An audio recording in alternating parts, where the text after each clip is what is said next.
Hola, bienvenidos. Welcome back, y'all. We're in the linear algebraic nodal analysis example 2. We're working step by step through that algorithm to analyze the circuit that we see on screen. Remember, in the last video, we finished step 4 of this process, which was to create all circuit vectors. In this video, we're going to focus on step 5, which is to state the entire set of circuit equations. Now, because the quick reference guide is designed to be a quick reference, this step 5 statement actually has a lot more detail. In order to get to that detail, let's go over to the step-by-step guide. We see that in step 5, there's actually 3 substeps for 3 different types of equations. Let's go ahead and start. So step 5 is to state the entire set of circuit equations. Step 5a, first substep in step 5, is to state the entire set of Kirchhoff's voltage laws in node potential form. Let's go ahead and state that node potential form of Kirchhoff's voltage laws. We said that the node potential form of KVL, Kirchhoff's voltage law, KVL, states that the voltage drop across any two-terminal element in a circuit is the difference between the node potentials at its leads. What that implies is that in order to get a voltage drop across any element, I'm going to take the difference between the voltage potential on one node and the voltage potential on another node. I have a lot to say about why I call this KVL. This has to do with graph theory and circuit vectors and circuit matrices, the idea of paths. Many of you may be familiar with the idea of Kirchhoff's voltage law either in path or loop form. Here's a conjecture that I plan to prove in another video and a set of documents. Loop and path forms can be derived from this by choosing the appropriate loop and path vectors in the corresponding directed graph. I'm not going to worry about that right now.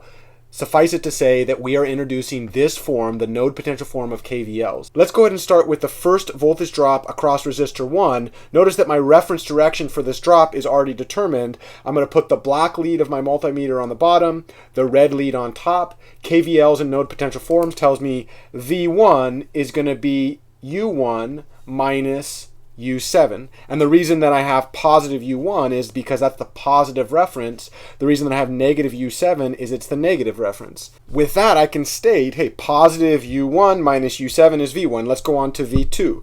V2 is going to be positive U2 in green minus U1, and I'm going to write my node potential elements in ascending order by index. So the index on U1 in blue, 1 is smaller than 2, so first I write blue, then I write green, and of course the negative reference is on blue U1, so I put a negative on U1. The positive reference of that voltage drop is on green U2, so I put a positive over here. This is individual KVL for voltage drop 1, individual KVL for voltage drop 2. Let's go on to R3. So voltage drop across resistor 3 is going to be positive U2 minus U7. Positive because it's the reference in green, negative because it's the reference in orange, and then those are the appropriate node potentials. Let's go on to U4. Positive U2 minus U3. Let's go on to V5, positive U3 minus U6. Let's go on to V6, the voltage drop across resistor 6. I've got a positive purple U6 minus orange U7. Voltage drop across resistor 7 is going to be positive pink U3 minus yellow U4. And then the last resistor KVL is going to be the voltage drop across resistor 8, and that's going to be positive U5 in red minus U6 in purple. In the linear algebraic nodal analysis algorithm, remember our enumeration scheme for our vectors starts with resistors. Once we've exhausted all the resistors in our entire circuit, we go on to voltage sources. And we count in the same order as the voltage sources are labeled. So after resistor 8, that's the last resistor, let's go to voltage source 1. The voltage drop across voltage source 1 will be V9, and that will be positive U2 minus U7, and that's exactly what we see there. After we go through that voltage source, let's go on to the next one. The voltage drop across voltage source 2 is going to be positive U4 because that's the positive lead, minus U5, and that's exactly what we see here. Now we've done all the resistors, all the voltage sources. The last element type in these circuits are direct current sources. We start with the first in that type. The voltage drop across current source 1, which we're going to call V11, is going to be positive U4 minus U2, but 2 is less than 4, so we'd really want to write minus U2 plus U4, which we see right there on screen. And finally, we're going to get the last voltage drop across the second current source, which is going to be positive U7 minus U5 because of that reference direction. And remember, current sources always go from positive to negative in our convention. But since U5 has 5 less than 7, we're actually going to write negative U5 plus U7 so that we're maintaining the same order in our work. We have 12 equations that relate the individual voltage drop across each element to the node potentials. Remember in the last video we were talking about taking 31 variables and transforming it into 4 variables? Well, this is the start of that. These 12 voltage drop variables can actually be calculated from the individual node potentials, which is exactly what this says. But the entire point in our work in the linear algebraic nodal analysis algorithm is not to work in scalar space. Notice that each of these individual equations is a scalar valued equation. A single scalar is the difference between two other scalars. However, in the way that we've organized this, notice that we can actually replicate the entire dynamics of every single one of these equations using a single equal signs. This is the benefit of using linear algebra structures as part of our work analyzing circuits. Specifically, we already have this vector called the voltage drop vector, where all of these individual voltage drops coefficients are the individual entries.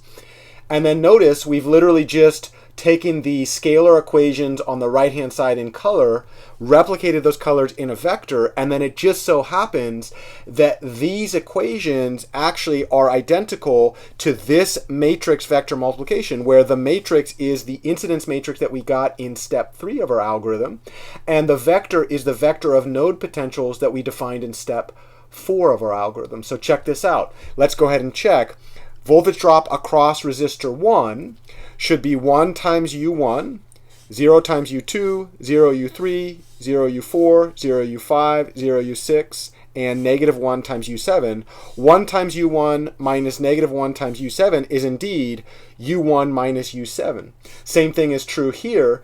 When we look at this, negative U1 plus U2, all the rest of them get 0, that's row 2. And in fact, what we have just done is simplified Kirchhoff's voltage laws to state the entire set of Kirchhoff's voltage laws, every possible way that I would want to do that in a single equation. What do I mean by single equation? I mean everything happening over here in the colored scalar operations is encoded in this matrix vector multiplication, where we say that the voltage drops across each element are the incidence matrix of the directed graph model of our circuit times the node potentials, which means we don't actually need to know the voltage drops across each element as long as we know the node potentials. Do you see the simplification happening here? As is always my suggestion when we're writing matrix vector equations, let's go ahead and take a look at the dimensions of that work.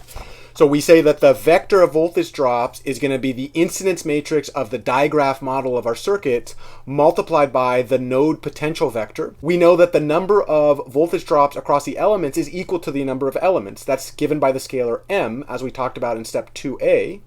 Remember that m was the number of elements, the number of edges in our graph, is the number of resistors, plus the number of voltage sources, plus the number of current sources. In this circuit, we have 8 resistors, 2 voltage sources, and 2 current sources, so the total number of elements is 12. That vector is a 12 by 1. Remember that we formed the incidence matrix by literally putting the edges along the rows and the nodes along the columns, so we know for sure that the incidence matrix A sub G, so the matrix encoding the entire directed graph model, including the ground node, is going to have 12 rows, or the number of rows equals the number of edges in our graph. We also said that the number of nodes in our circuit is going to be 7 because we have 1, 2, 3, 4, 5, 6, 7 nodes. Of course, since our incidence matrix columns line up with the nodes, we expect 7 of those, or the number of nodes in the entire circuit. And then, of course, the vector of node voltage potentials also must have 7 because we have 7 of those nodes. This is where things get really, really interesting. We actually saw that we could partition both the voltage drop vector and the entire incidence matrix into sub-vectors and sub-matrices, kind of grouping together element types. So we said that the voltage drop across the resistors were going to be the first 8 elements of that vector. And then the first 8 rows of our incidence matrix, similarly, were going to be with respect to all of the resistors. Same thing with the voltage drops across the voltage sources and the corresponding rows of the incidence matrix, and then the voltage drops across the current sources and the corresponding rows of the incidence matrix. Well, check this out. Because these are block partitions, we can actually form sub-matrix equations. Specifically, we can actually just align each of these sub-blocks together. And we already know the dimensions. The number of resistors is going to be the number of elements in the voltage drops across the resistors. We take the same number of rows off of that thing. Notice that the number of columns in that submatrix is going to be the number of nodes, and that's identical to this one, which means we can actually just kind of line up that first block equation. The same thing with the second block equation. The voltage drops across the voltage sources are going to be the voltage source subblock of our original incidence matrix multiplied by the vector of node potentials.